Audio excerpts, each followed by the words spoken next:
Kung talaga may namamagitan sa inyo ni Wilfred at pag-aari mo siya, bakit hindi siya ang kausapin mo? Ano sabi mo? Kilala ko si Wilfred.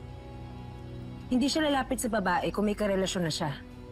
Ibig sabihin lang nun, walang namamagitan sa inyong dalawa. And how long have you known him, huh? Compared to me, na since college days, kilala ko na siya? Oh, Lorena, Wilfred and I go a long way back. So stay in your lane. Sinira mo na yung buhay namin ni Amar noon. I won't have you ruining my life again. Get it? Di ako sumira sa buhay mo, Ma'am Ronnie. Ikaw. Alam mo yun. You know what I'm capable of, right? Ay, ma'am! Kung gusto niyo mag-eskandalo, wag po dito, umalis na kayo. Manang! Wow!